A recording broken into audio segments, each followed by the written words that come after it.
അന്വേഷണത്തിൻ്റെ അൽഗോരിതത്തിലേക്ക് സ്വാഗതം. പ്രിയപ്പെട്ടവരെ, വൈവിധ്യങ്ങളുടെ വിസ്മയമായ ഒരുപക്ഷെ ലോകമഹാത്ഭുതം എന്ന് തന്നെ പറയാവുന്ന വിധം വ്യത്യസ്തതകളുടെ, അനേകതകളുടെ, പലമകളുടെ ഒരു വേറിട്ട ജനസഞ്ചയം അധിവസിക്കുന്ന ഭൂപ്രദേശം എന്ന അർത്ഥത്തിൽ, ദേശീയത എന്ന അർത്ഥത്തിൽ, ലോക ചരിത്രത്തിൽ ഇന്ത്യ വേറിട്ട് നിൽക്കുന്നു എന്ന് ഒരു വിവരണത്തിൻ്റെയും ആവശ്യമില്ലാതെ സ്വയം വ്യക്തമാണ്. ഞാൻ പറയാൻ ശ്രമിക്കുന്നത് സങ്കീർണമായ ഇന്ത്യയുടെ ഒരു ചരിത്രമല്ല, മറിച്ച് 2014 മുതൽ 2025 വരെയുള്ള ഇന്ത്യൻ രാഷ്ട്രീയത്തിൽ സംഭവിച്ചിട്ടുള്ള വലിയൊരു മാറ്റത്തെക്കുറിച്ചാണ്. 2014 നരേന്ദ്രമോദി ഇന്ത്യൻ പ്രധാനമന്ത്രിയായി കടന്നു വരുന്നത്. ആ വരവിൽ തന്നെ ഒരുപാട് വിശകലനങ്ങൾ ആവശ്യമുള്ള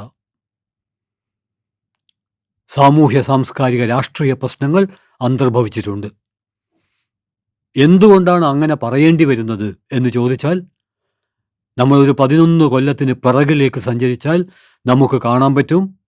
1947 ആഗസ്റ്റ് 15 ഇന്ത്യ സ്വാതന്ത്ര്യം പ്രാപിച്ചതിന് ശേഷം നാളിതുവരെയുള്ള ഒരു പ്രധാനമന്ത്രിമാരും നിർവഹിച്ചിട്ടില്ലാത്ത വിധം അത്യന്തം വികാരനിർഭരമായിട്ടാണ് വിജയശ്രീ ലാളിതനായ ഇന്ത്യയുടെ പ്രധാനമന്ത്രി ഇന്ത്യൻ പാർലമെൻറ്റിലേക്ക് കടന്നത്. അതൊരു വേറിട്ട കടക്കലായിരുന്നു.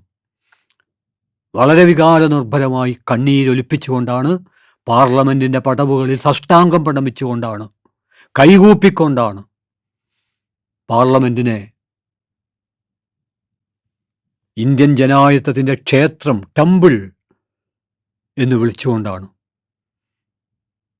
അതിനു മുമ്പ് ഒരു പ്രധാനമന്ത്രിയും, എന്തിനു പറയുന്നു വാജ്പേയി പോലും, ആ വിധമല്ല ഇന്ത്യൻ പാർലമെൻറ്റിലേക്ക് പ്രവേശിച്ചത്. നമുക്കെല്ലാവർക്കും അറിയാവുന്നതുപോലെ പാർലമെൻ്റ് എന്ന് പറയുന്നത് സംവാദങ്ങളുടെ, ചൂടുപിടിച്ച ചർച്ചകളുടെ, നിരവധി നിയമനിർമ്മാണങ്ങളെ തലനാരിഴകഴി പരിശോധിക്കേണ്ട, ഭരണപക്ഷവും പ്രതിപക്ഷവും യുക്ത്യാധിഷ്ഠിതമായി ഏതാണ് കൂടുതൽ വികസിച്ച ശരി എന്ന് മനസ്സിലാക്കാൻ വേണ്ടി നടത്തേണ്ട നിരന്തരമായ ആലോചനയുടെ, അന്വേഷണത്തിൻ്റെ ഒരു കേന്ദ്രമെന്ന നിലയിലാണ് പാർലമെൻറ്റ്. അത് വ്യത്യസ്ത അഭിപ്രായങ്ങൾ പ്രതിഫലിപ്പിക്കാനുള്ള, പ്രകടിപ്പിക്കാനുള്ള, അവതരിപ്പിക്കാനുള്ള, ഒരു വിഷയത്തെ തന്നെ പല പക്ഷത്തു നിന്ന് നോക്കിക്കാണാനുള്ള ഒരു വേദിയാണ്. അതൊരു ആരാധനാലയമല്ല. നമുക്ക് ആരാധനാലയങ്ങൾ ധാരാളമുണ്ട്, ഇനിയും ഉണ്ടാവേണ്ടതുണ്ടാവാം. പക്ഷെ പാർലമെൻറ്റിനെ ഒരാരാധനാവേദിയാക്കി മാറ്റാൻ, അതും ജാതി മേൽക്കോയ്മയുടെ, കാരണം നമുക്കറിയാം ഇന്ത്യൻ പ്രധാനമന്ത്രി നിർവഹിച്ച സാഷ്ടാംഗ പ്രണാമം മുതൽ സർവവും ഇന്ത്യയിൽ ഏതെങ്കിലും ഒരു മതത്തിൻ്റെ ആചാരാനുഷ്ഠാനങ്ങളുടെ ഭാഗമല്ല, അത് ജാതി മേൽക്കോയ്മയുടെ ഭാഗമാണ്. ഇന്ത്യയിലെ മനുഷ്യർ ഗുരുതരമായ ഒരു തെറ്റിദ്ധാരണയുടെ ലോകത്തിലേക്ക് പല കാരണങ്ങളാൽ താഴ്ന്നു പോകുന്നതാണ് പല സംവാദങ്ങളിലും നാം കണ്ടുകൊണ്ടിരിക്കുന്നത്. അതായത് ഇന്ത്യയെ ഒരു ഹിന്ദു രാഷ്ട്രമാക്കുകയാണ് എന്നാണ് പലരും കരുതുന്നത്. പലതവണ ആവർത്തിച്ചിട്ടുണ്ട്. ഒരു സാംസ്കാരിക പ്രവർത്തകൻ എന്ന നിലയിൽ ഹിന്ദു രാഷ്ട്രമാക്കുകയല്ല, ഹിന്ദു രാഷ്ട്രമാക്കുകയാണ് എന്ന വ്യാജേന ജാതി മേൽക്കോയ്മ കാഴ്ചപ്പാട് അടിച്ചേൽപ്പിക്കുകയാണ്. ഹിന്ദുമതത്തിനകത്ത് തന്നെ രൂപപ്പെട്ട ജനകീയ ശബ്ദങ്ങളെ നിർവീര്യമാക്കുകയാണ്. ഈ വസ്തുത വേണ്ടത്ര ശ്രദ്ധിക്കപ്പെട്ടിട്ടില്ല എന്നുള്ളത് കൊണ്ടാണ് നരേന്ദ്രമോദിയുടെ ഇന്ത്യൻ നവഭാസത്തിൻ്റെ 11 വർഷങ്ങളെക്കുറിച്ചുള്ള അതൊരു എപ്പിസോഡിൽ ഒതുങ്ങില്ല. അതിലെ ഒരു സംഭവം പോലും ഒരു എപ്പിസോഡിൽ ഒതുങ്ങില്ല. എങ്കിലും മാത്രമല്ല, ഒരു കാര്യം കൂടി, നരേന്ദ്രമോദി വരുന്നത് എവിടെ നിന്നാണ് എന്നുകൂടി നമ്മൾ പരിശോധിക്കണം. അത് ബ്രാഹ്മണിക് ജാതി പാർട്ടി എന്ന് കൃത്യം വിളിക്കേണ്ട ഭാരതീയ ജനതാ പാർട്ടിയിൽ നിന്നല്ല, മറിച്ച് ബ്രാഹ്മണിക് ജാതി പാർട്ടിയുടെ ന്യൂക്ലിയസായ RSSൽ നിന്നാണ് നരേന്ദ്രമോദി വരുന്നത്. അതും 2002 ഗുജറാത്ത് വംശഹത്യയുടെ ചോരയിൽ നിന്നാണ് അദ്ദേഹം ഉയർന്നു വന്നത് എന്ന് കാണാതിരുന്നുകൂടാ. പക്ഷേ 2014 അദ്ദേഹം പ്രധാനമന്ത്രി പദം ഏറ്റെടുക്കുമ്പോൾ പാർലമെൻറ്റിലേക്ക് പ്രവേശിച്ചത് തികച്ചും നാടകീയമായിട്ടാണ്. അദ്ദേഹം തന്നെ എഴുതി എന്ന് പറയാനാവില്ല. ജാതി മേൽക്കോയ്മ എഴുതി, അദ്ദേഹം സംവിധാനം ചെയ്ത്, അദ്ദേഹം അഭിനയിച്ച് നടപ്പിലാക്കിയ ഒരു രാഷ്ട്രീയ നാടകം. ആ രാഷ്ട്രീയ നാടകം തന്നെയാണ് പുതിയ പാർലമെൻറ്റ് മന്ദിരത്തിൻ്റെ ഉദ്ഘാടന വേളയിലും ആവർത്തിച്ചത്. പുതിയ മന്ദിരത്തിൻ്റെ ഉദ്ഘാടന വേളയിൽ ജാതി മേൽക്കോയ്മ ചടങ്ങുകൾ ആവർത്തിച്ചപ്പോൾ പ്രതിഷേധിച്ചവർ പോലും അതിന് തുടക്കമിട്ടത് 2014 എന്നും ഇത് രണ്ടും ചേർത്ത് വെച്ചുകൊണ്ടും പിന്നീട് ഇന്ത്യയിൽ പല സമയങ്ങളിലായി പല കൊല്ലങ്ങളിലായി നടന്ന ആചാരങ്ങളും അനുഷ്ഠാനങ്ങളും ആഘോഷങ്ങളും എല്ലാം ചേർത്ത് വെച്ചുമാണ് വിശകലനം നടത്തേണ്ടത് എന്ന കാര്യം വേണ്ടത്ര ഓർക്കാതെ പോവുകയാണ് ഉണ്ടായത്. നമ്മൾ അനുഭവിക്കുന്ന ഏറ്റവും പ്രധാനപ്പെട്ട ഒരു പ്രശ്നം അതാണ്. നമ്മൾ എന്തെങ്കിലും ഒരു സംഭവം ഉണ്ടാകുമ്പോൾ ആ സംഭവത്തെക്കുറിച്ച് നമ്മൾ സംസാരിക്കും. അത് വേണ്ടതാണ്, അത് ശരിയാണ്. പക്ഷേ ആ സംഭവത്തിൻ്റെ വേരുകൾ എവിടെയൊക്കെയാണ് ആഴ്ന്നു കിടക്കുന്നത്, പടർന്നു കിടക്കുന്നത്, എവിടെ നിന്നൊക്കെയാണ് അത് വളവും വലിച്ചെടുക്കുന്നത് എന്ന വിശകലനം കൂടി അതിനോട് ചേർത്ത് വെക്കുമ്പോൾ മാത്രമേ അത് പൂർത്തിയാവുകയുള്ളൂ എന്ന് മനസ്സിലാക്കുന്നതിൽ നാം വീഴ്ച വരുത്തുന്നുണ്ട്. അത് ഇന്ത്യൻ ഫാസിസത്തിന് വലിയ വിജയമായി തീരുകയും ചെയ്യുന്നുണ്ട്. പറഞ്ഞു വരുന്നത്, ഈ 11 വർഷത്തെക്കുറിച്ച് ആലോചിക്കുമ്പോൾ ഒരുപക്ഷെ ഇന്ത്യയിലെ സാധാരണക്കാരിൽ ഒരു വിഭാഗമെങ്കിലും വിചാരിച്ച ഒരു കാര്യമുണ്ട്. അന്നത്തെ ഇന്ത്യൻ ഫാസിസത്തിൻ്റെ വലിയൊരു പരസ്യം ഉണ്ടായിരുന്നു. ഓരോ ഇന്ത്യക്കാരൻ്റെയും അക്കൗണ്ടിലേക്ക് 15 ലക്ഷം രൂപ വരാൻ പോവുകയാണ്. ചിലരൊക്കെ വിചാരിച്ചത് 15 ലക്ഷം രൂപ വന്നിട്ടില്ലെങ്കിലും ഒരു 1.5 ലക്ഷം രൂപയെങ്കിലും വന്നാൽ, 1 ലക്ഷം രൂപയെങ്കിലും വന്നാൽ. എന്നാൽ പിന്നീട് ഇതേക്കുറിച്ചുള്ള ആവർത്തിച്ചുള്ള ചോദ്യങ്ങൾ വന്നപ്പോൾ ഇന്ത്യൻ ഫാസിസ്റ്റുകൾ അതിനോട് പ്രതികരിച്ചത് അതൊരു ജുംലയായിരുന്നു എന്നാണ്. ജുംല എന്നാൽ ബ്ലബ്ലബ്ല, വ്യാജമായ വാഗ്ദാനം. ഇങ്ങനെ നിരവധിയായ വ്യാജ വാഗ്ദാനങ്ങളുടെ വെട്ടിൽ ഇന്ത്യൻ ജനതയെ വീഴ്ത്തിക്കൊണ്ട് അധികാരത്തിൽ വന്നതിൻ്റെ 11ാം വാർഷികം വമ്പിച്ച പരസ്യത്തോടെ ഇന്ത്യൻ നവഫാസിസ്റ്റുകൾ ആഘോഷിക്കുമ്പോൾ എന്താണ് യഥാർത്ഥത്തിൽ ഈ കാലയളവിൽ ഇന്ത്യയിൽ നടന്നത് എന്ന് ഇന്ത്യക്കാർ വീണ്ടും വീണ്ടും ഓർത്തെടുക്കേണ്ടതുണ്ട്. ആ ഓർമ്മയിലേക്കുള്ള 1-2 സംഭവങ്ങൾ മാത്രമാണ് ഈ എപ്പിസോഡിൽ സൂചിപ്പിക്കാൻ ശ്രമിക്കുന്നത്. ബാക്കി പിറകെ നമുക്ക് ആലോചിക്കാവുന്നതാണ്. അത്തരമൊരു ആലോചനയിലേക്ക് കടക്കുന്നതിന് മുമ്പേ ഈ 2025 കുറിച്ച് പൊതുവിൽ പറയുന്നത് ഇന്ത്യയുടെ ആദരണീയനായ പ്രധാനമന്ത്രി നരേന്ദ്രമോദിയുടെ 11 വർഷത്തെ കുറിച്ച് മാത്രമല്ല, ഈ 11 വർഷത്തോടൊപ്പം പല സാംസ്കാരിക വിമർശകരും ചേർത്ത് വെക്കുന്നത് ഇന്ത്യൻ നവഫാസിസത്തിൻ്റെ ന്യൂക്ലിയസായ RSS രൂപപ്പെട്ടിട്ട് 100 വർഷം തികയുന്നു. അങ്ങനെ RSSൻ്റെ 100 വർഷവും ഇന്ത്യൻ പ്രധാനമന്ത്രിയുടെ ഇന്ത്യൻ നവഫാസിസത്തിൻ്റെ ഭരണത്തിൻ്റെ 11 വർഷവും ഒത്തുചേരുന്ന ഒരു ചരിത്ര സന്ദർഭം. പക്ഷേ ഒരു തിരുത്ത് ആവശ്യമുണ്ട്. ഔപചാരികമായിട്ട് RSS രൂപപ്പെട്ടിട്ട് 100 കൊല്ലം തികയുകയാണ് എന്നുള്ളത് ശരിയാണ്. എന്നാൽ സത്യത്തിൽ ഇന്ത്യൻ നവഫാസിസം രൂപപ്പെട്ടിട്ടുള്ളത് 100 വർഷമല്ല. അതിന് എത്ര കൊല്ലം പഴക്കമുണ്ട് എന്ന് കൃത്യം പറയാനാവില്ല. കാരണം ജാതി മേൽക്കോയ്മയുടെ രൂപീകരണത്തോടെയാണ് അത് രൂപപ്പെട്ടത്. അതിൻ്റെ ചരിത്രം ഞാൻ ഇവിടെ വിശദമായി പറയുന്നില്ല. വളരെ ചുരുക്കി പറഞ്ഞാൽ ജാതി മേൽക്കോയ്മയിലാണ് ഇന്ത്യൻ ഫാസിസത്തിൻ്റെ സാംസ്കാരിക വേരുകൾ ആഴ്ന്നു കിടക്കുന്നത്. ജാതി മേൽക്കോയ്മ സ്വയം ഒരു ഭരണകൂടമായി ഇന്ത്യയിൽ പ്രവർത്തിച്ചിട്ടുണ്ട്. ആ ഭരണകൂടത്തിന് വേണ്ട വിധം സ്വയം പ്രവർത്തിക്കാൻ കഴിയാത്ത ഒരു രാഷ്ട്രീയ പശ്ചാത്തലത്തിൽ, അത് ബ്രിട്ടീഷ് ആഗമനത്തോടെയാണ് അവർ വിവിധ സംഘടനകൾ രൂപം നൽകിയിട്ടുണ്ട്. 1882 ഗോരക്ഷാണി സഭ. അന്ന് മുതലാണ് ഇന്ത്യയിൽ പശു ഒരു ഭീകര ജന്തുവായിട്ട് മാറുന്നത്. അതുവരെ പശുവിനെ ആരാധിക്കുന്ന മനുഷ്യർ ഉണ്ടായിരുന്നു. പക്ഷെ അതിൻ്റെ പേരിൽ അവർ മറ്റുള്ളവരെ ആക്രമിക്കാനോ കൊല്ലാനോ തുനിഞ്ഞിരുന്നില്ല.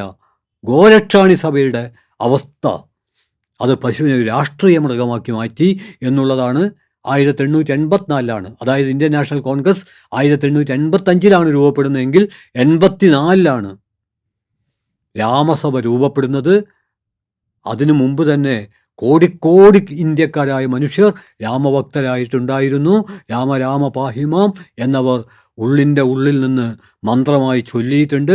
അത് ആർക്കും പരിക്കേൽപ്പിച്ചിട്ടില്ല. അതവരുടെ വിശ്വാസമായിരുന്നു. എന്നാൽ ശ്രീരാമദേവനെ ഒരു രാഷ്ട്രീയ രാമനാക്കി മാറ്റുന്നത്, അതിന് നേതൃത്വം കൊടുക്കുന്നത് രാമസഭയാണ്. 1887 ഭാരത് ധർമ്മമണ്ഡൽ രൂപം കൊള്ളുന്നത്. അതിൻ്റെ മുമ്പും ധർമ്മം എന്ന ആശയം ഇന്ത്യയിലുണ്ട്.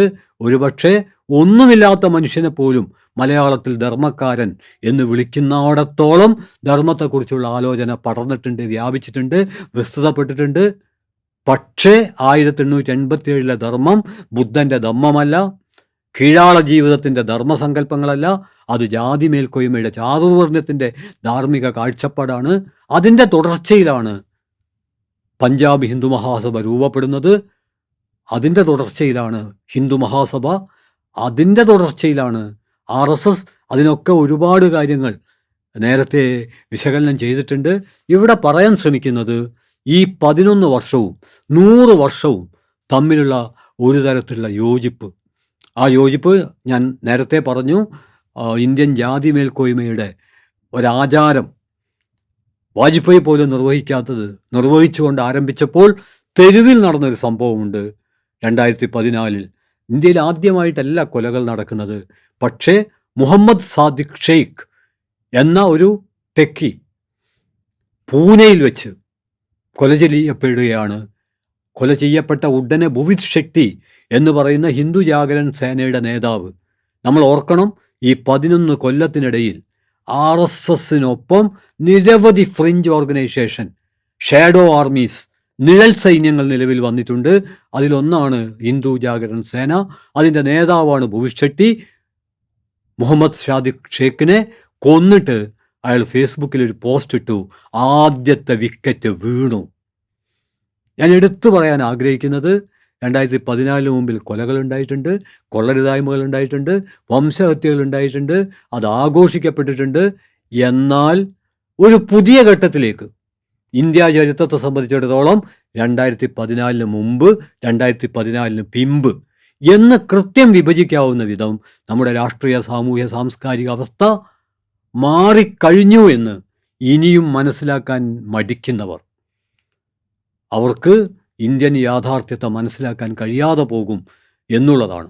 വേറൊരു വിധത്തിൽ പറഞ്ഞാൽ, ഇന്ത്യയിൽ ഇതിനു മുമ്പ് ഭരിച്ച രാഷ്ട്രീയ പാർട്ടികളുടെ ഏതെങ്കിലും തരത്തിലുള്ള വലിച്ചു നീട്ടലോ തുടർച്ചയോ അല്ല, ഏതെങ്കിലും വലതുപക്ഷ രാഷ്ട്രീയ പാർട്ടിയുടെ തുടർച്ചയല്ല ഇന്ത്യൻ നവഭാസം. അത് ഏതർത്ഥത്തിലും വ്യത്യസ്തമായ എല്ലാ ജനായത്ത മൂല്യങ്ങളെയും മതനിരപേക്ഷ മാനവിക മൂല്യങ്ങളെയും തകർക്കുക എന്നുള്ളത് രാഷ്ട്രീയ ലക്ഷ്യമായി തുറന്ന് പ്രഖ്യാപിച്ചിട്ടുള്ള, അതിൻ്റെ തെളിവ് 2019 2014 കിട്ടിയതിനേക്കാൾ വലിയ ഭൂരിപക്ഷത്തോടെ വിജയിച്ചപ്പോൾ ഇന്ത്യൻ പ്രധാനമന്ത്രി പറഞ്ഞത്, മതനിരപേക്ഷത എന്ന വൃത്തികെട്ട വാക്കുച്ചരിക്കാൻ ഇനി ഇന്ത്യയിൽ ഒരു രാഷ്ട്രീയ പാർട്ടിക്കാരനും ധൈര്യപ്പെടുകയില്ല എന്നാണ്. ഏറ്റവും മധുരമുള്ള, ഇന്ത്യൻ ജീവിതത്തെ മഹത്വമുള്ളതാക്കി മാറ്റിയ ഒരാശയ സങ്കല്പനത്തെയാണ് ഇന്ത്യൻ പ്രധാനമന്ത്രി പുച്ഛിച്ചത്, പരിഹസിച്ചത്, വെല്ലുവിളിച്ചത്. ഇതേ സമയം തന്നെയാണ് മോഹൻ ഭാഗവത്, ഇന്ത്യൻ ഫാസിസത്തിൻ്റെ ഏറ്റവും സമുന്നതനായ നേതാവ്, അദ്ദേഹം പറഞ്ഞത് ഇത് സംഘപരിവാർ ആശയങ്ങളുടെ വിജയകാലം. ഇത് രണ്ടും ചേർത്ത് വെക്കണം. ഞാൻ പറഞ്ഞു വരുന്നത്, മുഹമ്മദ് സാദിഖ് കൊല ഒറ്റപ്പെട്ട ഒന്നല്ല. ആ കൊല നടന്നത് പൂനെയിലെ റാം റഹീം മിത്ര മണ്ഡൽ എന്നൊരു സ്ഥാപനത്തിൻ്റെ മുന്നിൽ വെച്ചാണ്. പ്രതീകാത്മകമാണത്. റാം റഹീം മിത്ര മണ്ഡൽ എന്നുള്ളത് ഗാന്ധിയുടെ സ്മരണകൾ ഇരമ്പുന്ന ഒരു സ്മാരകമാണ്. മുഹമ്മദ് സാദിഖ് ഷെയ്ഖിനെ കൊല്ലുക മാത്രമല്ല, ഈ മന്ദിരത്തിൻ്റെ പല ഭാഗങ്ങളും ഇടിച്ചു പൊളിക്കുകയും ചെയ്തു. 2014 ഭരണമേറ്റെടുത്ത ഉടനെ പാർലമെൻറ്റിൻ്റെ മുമ്പിൽ സാഷ്ടാംഗം പ്രണമിച്ച ഇന്ത്യയുടെ പ്രധാനമന്ത്രി മോദിയും തെരുവിൽ പൂനെയിൽ ഈ വിധത്തിൽ കൊല നടപ്പിലാക്കിയവരും ഒരു പുതിയ സന്ദേശമാണ് ഇന്ത്യൻ ജനാധിപത്യത്തിന് നൽകിയത്. അത് കൊല നടത്തുമെന്ന് മാത്രമല്ല, കൊല ഒരു ഉത്സവമായിട്ട്. ഉയർത്തപ്പെടുകയാണ്.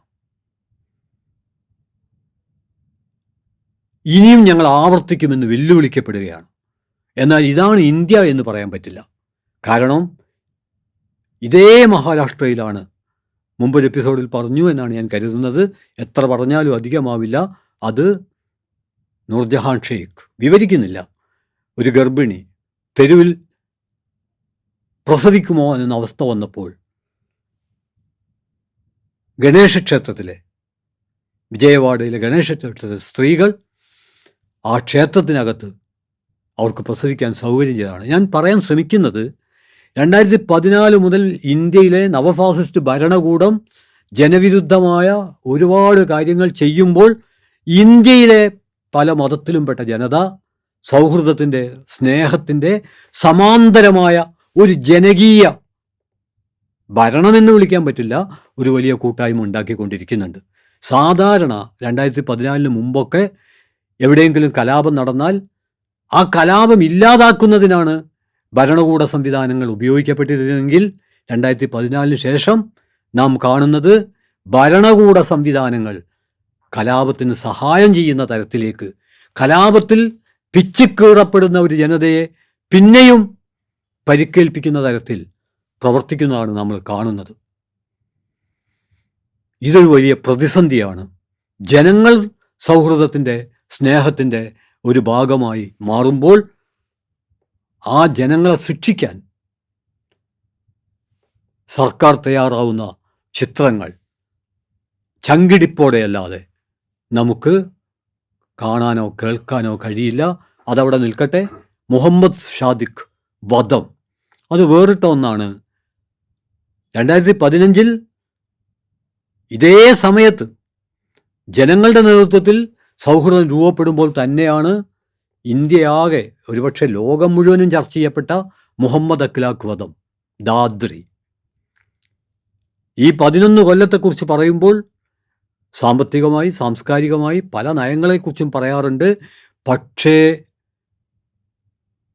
ഇന്ത്യയിലെ ഫാസിസ്റ്റ് ആശയങ്ങളുടെ പ്രചാരണത്തിന് വേണ്ടി കണ്ടെത്തപ്പെട്ട പുതിയ രീതികളെപ്പറ്റി, സാധാരണ ആശയപ്രചാരണം നടത്തുന്നത് പുസ്തകങ്ങൾ എഴുതി, പ്രഭാഷണങ്ങൾ നടത്തി, പ്രബന്ധങ്ങൾ അവതരിപ്പിച്ച്, സെമിനാറുകൾ സംഘടിപ്പിച്ച്, പ്രകടനങ്ങൾ നടത്തി, പോസ്റ്ററുകൾ പതിച്ച്, മുദ്രാവാക്യങ്ങൾ രൂപപ്പെടുത്തി, അങ്ങനെയൊക്കെയാണ് ആശയപ്രചരണം നടത്തുന്നത്.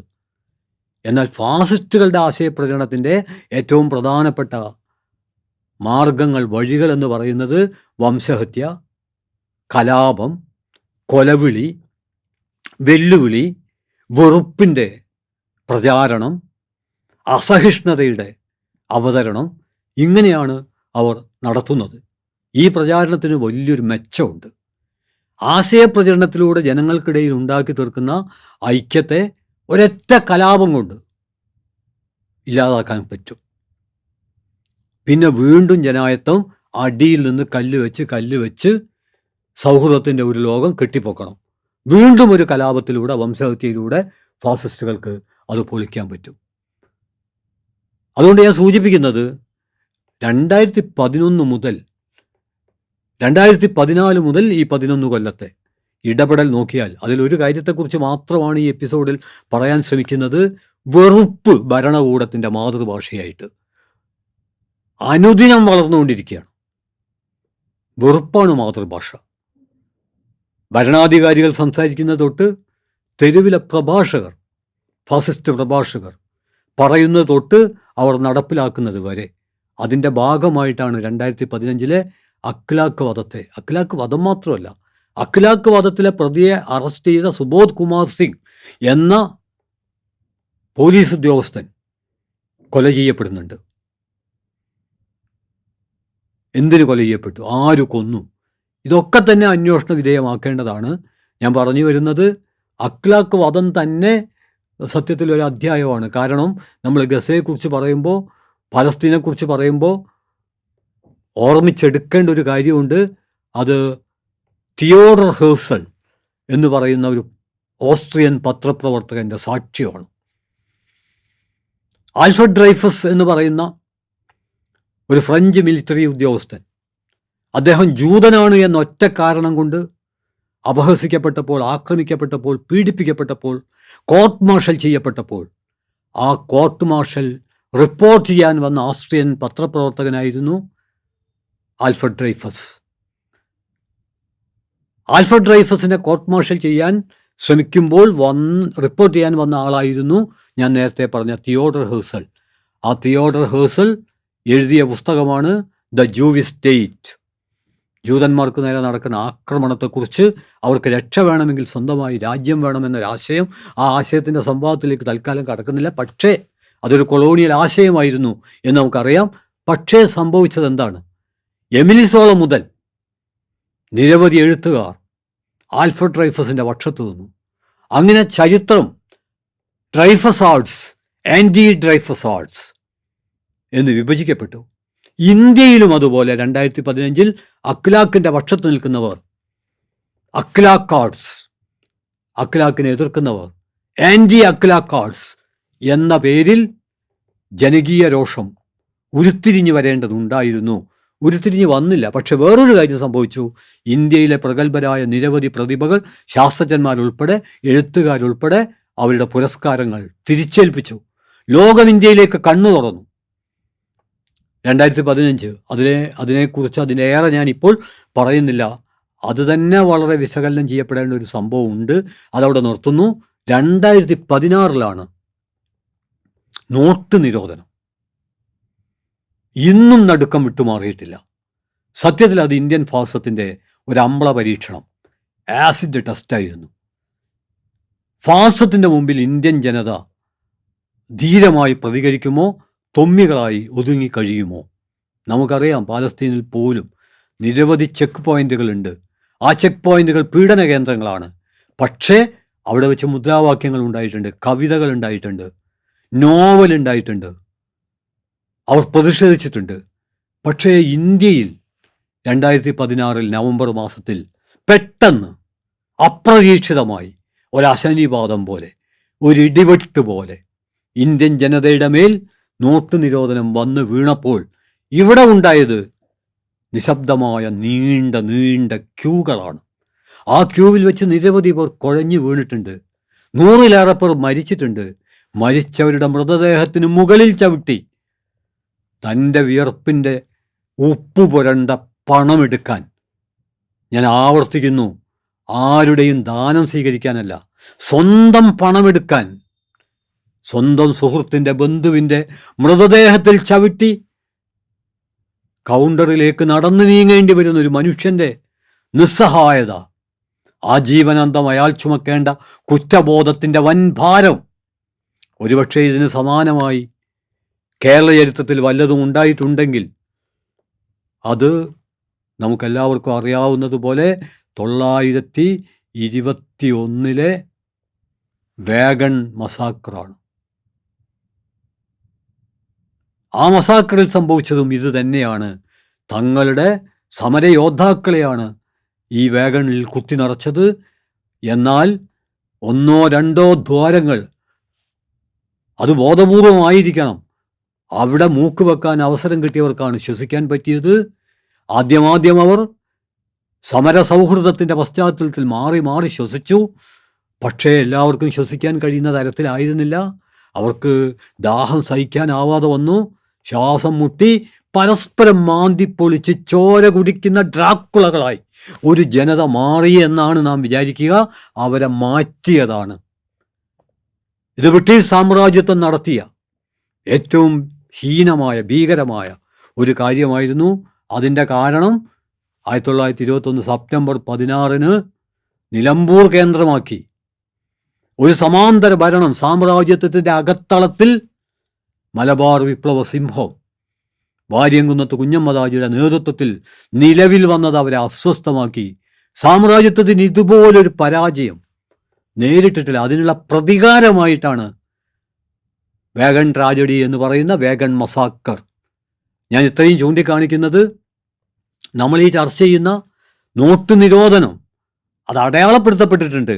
പക്ഷെ അതിൻ്റെ ഭീകരത, സുഹൃത്തുക്കളും ബന്ധുക്കളും ഒക്കെ ഈ ക്യൂവിൽ ശത്രുക്കളായിട്ട് പെട്ടെന്ന് മാറുകയാണ്. കുഴഞ്ഞു വീഴുന്ന മനുഷ്യരെ താങ്ങേണ്ടവർ താങ്ങാൻ നിന്നാൽ തങ്ങൾക്ക് ദൈനംദിന ആവശ്യങ്ങൾക്ക് വേണ്ട പണം കിട്ടാതെ വരുമല്ലോ എന്നുള്ളതുകൊണ്ട്, ദുഷ്ടരായതുകൊണ്ടല്ല അവർക്ക് സംഭവിച്ച വലിയൊരു അപജയം.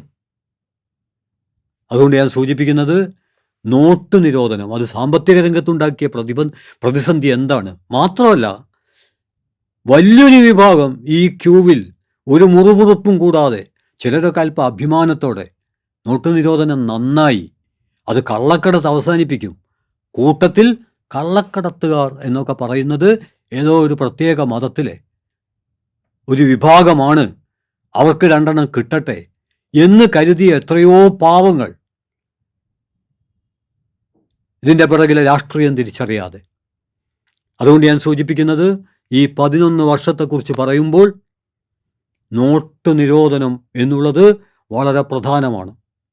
അതിൻ്റെ പ്രത്യാഘാതങ്ങൾ വളരെ പ്രധാനമാണ്. ഇനി ഞാൻ ഒരു കാര്യം കൂടെ ചേർത്തുകൊണ്ട് ഇത് തൽക്കാലം അവസാനിപ്പിക്കുകയാണ്.